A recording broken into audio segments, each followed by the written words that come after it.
Man, I know I look crazy today, but I want to appeal to you to consider adding something to your already overflowing plate. In no way am I striving to be insensitive to the millions of Americans who are facing astronomical unemployment numbers that haven't been seen since the Great Depression, or the 1.2 million Americans affected with COVID-19. Or by the time this video was done, the number of deaths that are swiftly approaching 100,000 due to this pandemic. I am asking you to not forget another pandemic that has plagued these yet-to-be United States for hundreds of years. Yet again, the pandemic of race. There are legitimate concerns about the dishonoring of the dead and the trauma that these images continue to bear on an already traumatized community. Yeah, I get it. Yet to those who continue to minimize the reality of our country's original and ongoing sin, I encourage you to watch the video of the murdering of 25-year-old Ahmaud Arbery by two overvigilant oppressors while he was jogging. Again, jogging. I need you to see the video, digest it, embrace the trauma, just as Mamie Till wanted her son Emmett Till's casket to be open so the entire world could see the evil and hatred that still resides in the hearts of many Americans. I subscribe to the same ideology. The sickness can never be addressed until it is exposed. So the next time you hear your black and brown friends scream and cry against the evil of social injustice, you will have a reference point that is 150 years after Reconstruction. This isn't repackaged or revamped rhetoric from the 1960s. This is 2020 pain that allows me, as Paul says in Ephesians, to be angry yet without sin, because Prosecutor George Barnhill and DA Jackie Johnson have already done enough. And for anyone that seems to find solace in bringing up the past of this young man to justify his life being taken, I invite you to stop listening to my music, or hearing the sermon of your favorite evangelist, or voting in the next election, because we all have a past that exempts us from perfection, yet frees us to jog. There are good people in the world, every race, every gender, every nationality, and those of us that are strong should bear the infirmities of the weak. So while we fight to find a vaccine that helps us survive a new future we all face, let us continue to fight the virus of evil with the vaccine of love. Happy 26th birthday, Arbery. Let love and justice prevail.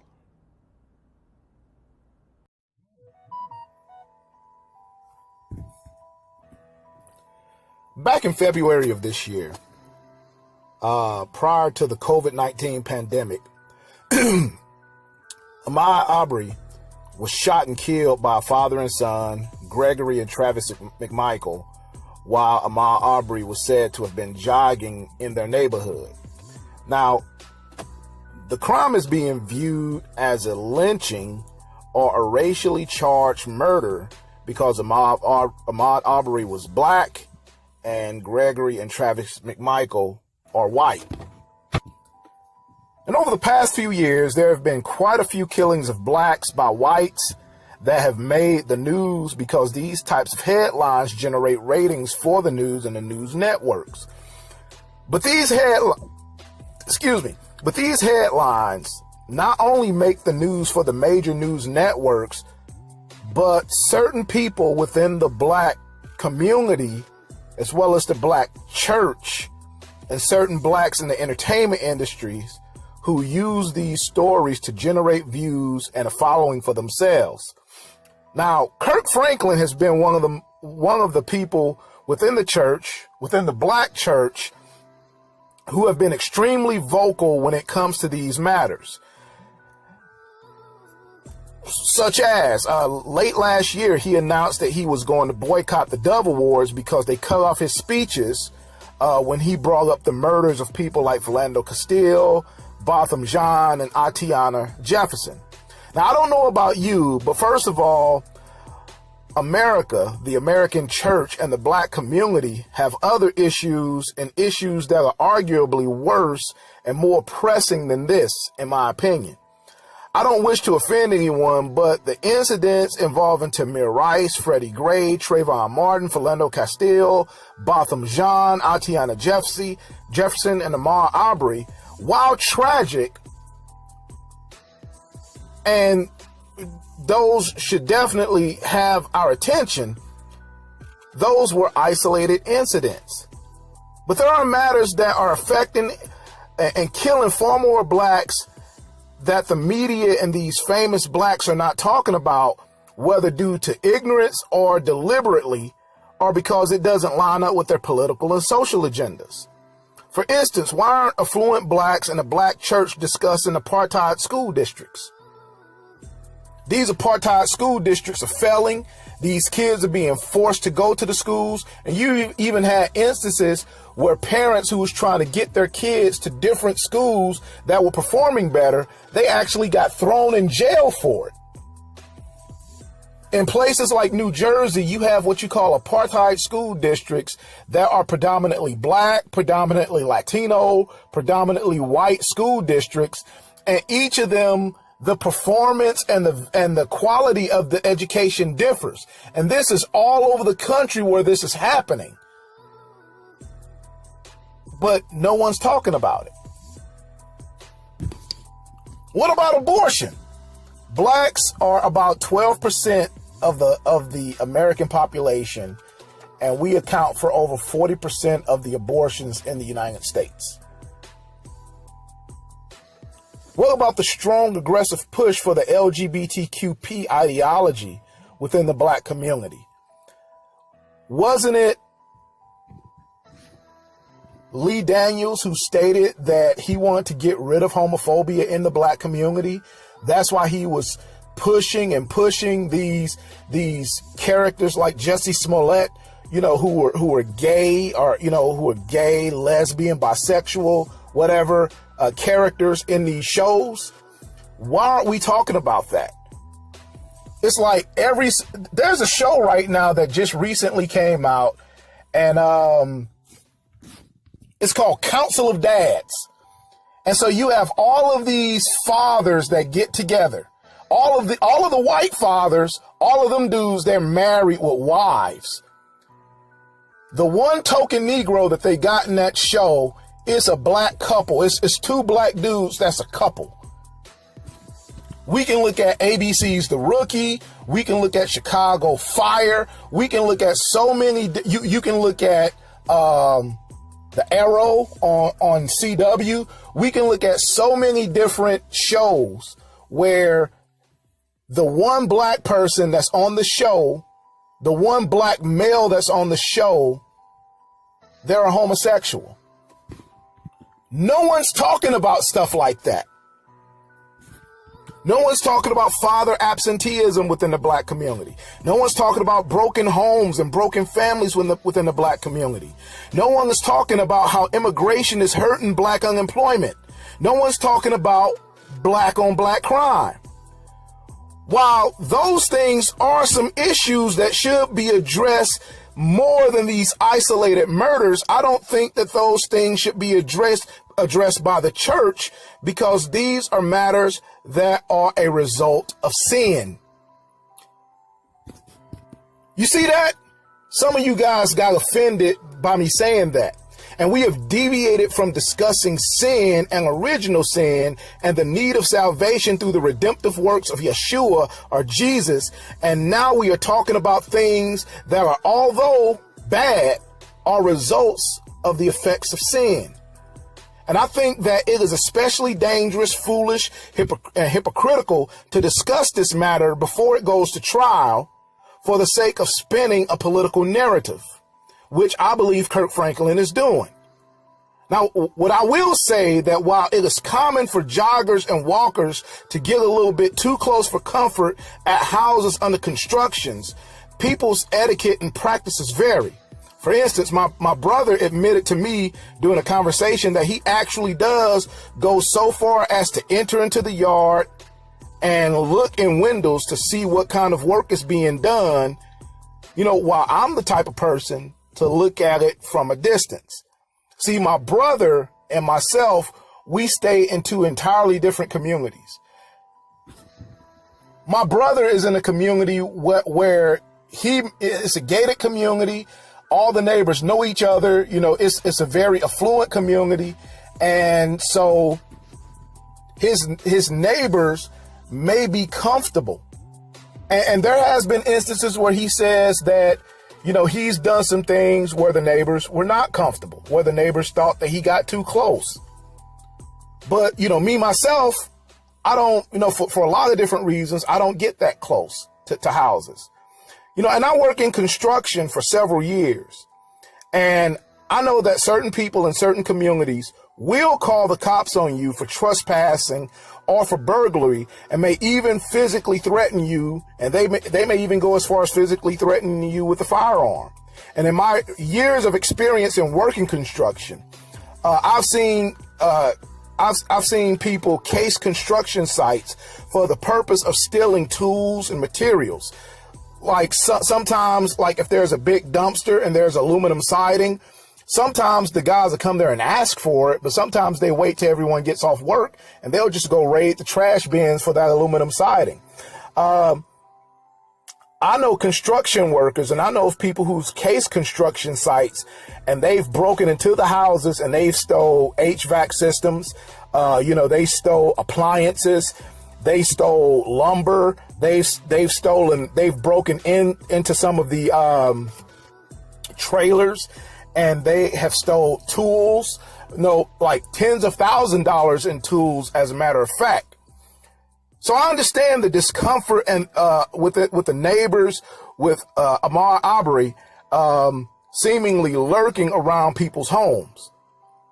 No one can say without a doubt that this young man's death was or was not racially motivated. No one knows 100% without a doubt what was going on in the hearts and the minds of Gregory and Travis McMichael. Was Ahmaud Arbery murdered because he was black? Perhaps. It's very possible. Are Gregory and Travis McMichael racist?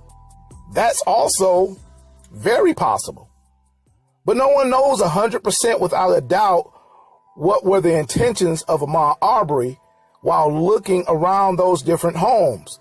Was he simply jogging, or were his intentions to eventually burglarize those homes? No one knows. Only God knows. Modern day lynching is a strong accusation that cannot be proven or disproven. And for anyone to say otherwise on whether or not it was or wasn't, they're arrogant, they're being arrogant, they're being prideful, they're being prejudiced, and they're being unreasonable. What may also be possible was that these were two untrained and out-of-shape men with firearms who overstepped their bounds as some self-appointed neighborhood watch enforcement who doing a Keystone Cop operation in which they were trying to detain a younger and far more physically fit man. And they got physically overwhelmed by him during the altercation that resulted in the son shooting Ahmaud Arbery to keep himself from getting beat up, disarmed, and perhaps eventually shot. Even for me to draw that type of conclusion is a bit foolish, because I don't have all the facts. I don't have all the evidence. I don't have the witness testimony. I don't have any of that stuff to be able to draw a valid, watertight conclusion.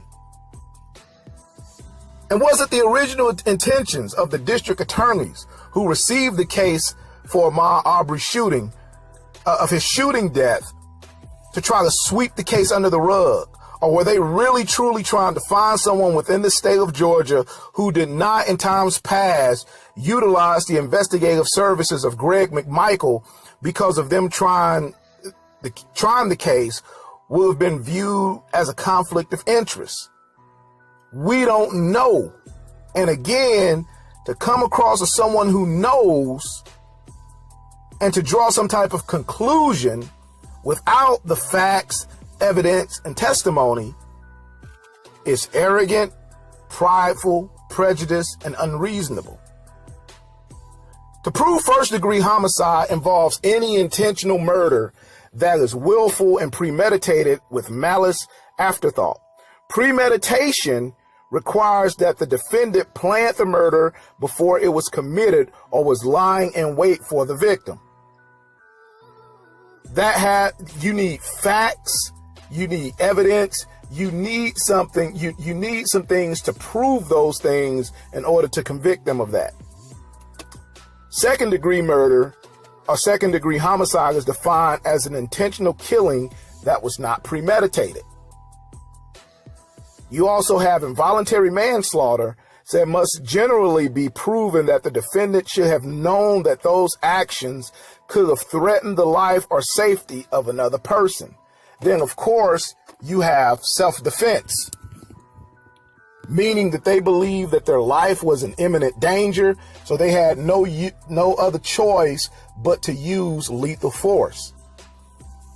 You know, when it fits our narrative, such as in the case of homosexuality, pedophilia, transgenderism, the church says it's not good for us to judge. Wasn't Kirk Franklin one of those main people saying that with the Breakfast Club, Charlemagne the God, you know, and was saying to all these other different people when his albums was coming out? But now someone like Kirk Franklin, the same person who's telling the church that they shouldn't judge homosexuals, pedophiles, transgenders, that we shouldn't judge them. This same person, what is he doing now? He's judging the McMichaels. So why would someone like Kirk Franklin do that? Our allegiance to God should supersede our race, our nationality, our ethnicity, our politics, and our own wills. The church tends to pick and choose the stuff they want to raise a fuss about, and it's usually stuff that makes you appear socially conscious or woke. Certain people in the church come across as sensationalizing this young man's death for their own career advancement. And this is all I see when I see popular Christians discussing it. Sorry, I have to call a spade a spade. This type of stuff that Kirk Franklin is doing, it makes the church sound disingenuous. It makes them sound as virtue seekers, virtue signalers. When we only bring up things that is trending in the news. Right now, it's popular to talk about Ahmaud Arbery shooting. It's popular for the church to talk about it. And it sounds like we're making it more about us, or Kirk Franklin is making it more about him. You know, he wants the hand claps, he wants the amens, he wants the attaboys, he wants the pat on the backs, and of course, he wants the following, because he's made it all about him. It's not really about justice, social justice, and inequality. We need to go back to making our mission about winning souls. Because what Kirk Franklin had done has nothing to do with acknowledging sin. It has nothing to do with acknowledging the need for a savior. It has nothing to do with evangelism. This is a divisive tactic. Has nothing to do with keeping our lights burning bright in preparation for our Lord's return. And it's not about racism. You know, the Republicans, the Democrats, this current administration or whatever. The church, man, we're notorious for majoring in the minors. This world is sliding more and more into an abyss. This world is becoming more and more morally bankrupt. And we look around us, man, and we see people's freedoms being taken away. And we see the rise of an absolutely evil and tyrannical type of government that's coming in.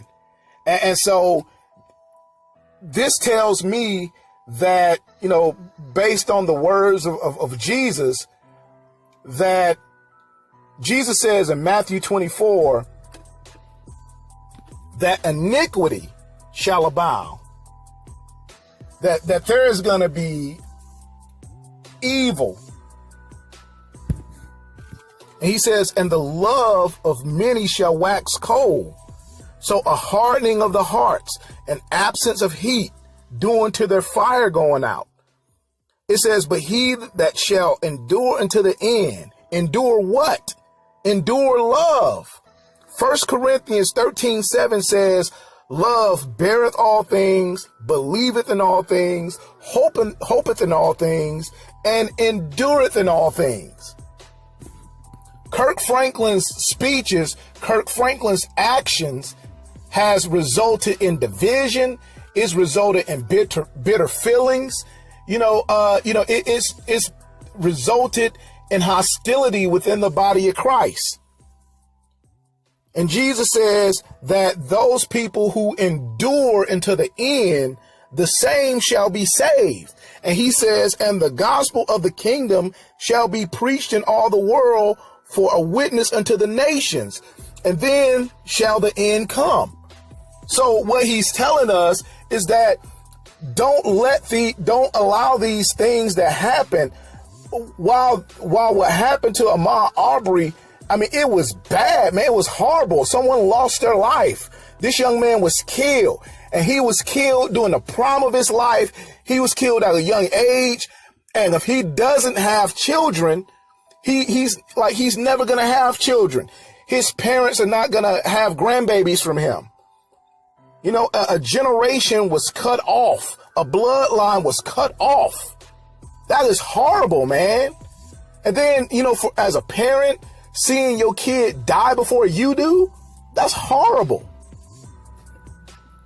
There are so many opportunities that this young man is never going to see because these people took his life. However, Jesus is telling us that this type of iniquity will abound. But he's saying, don't let your love wax cold. And that's exactly what the church is doing. We're letting our love wax cold. And Jesus is saying, I need for your love to endure.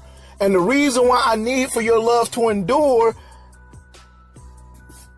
so that the gospel of the kingdom shall be preached in all of the world for a witness unto the nations.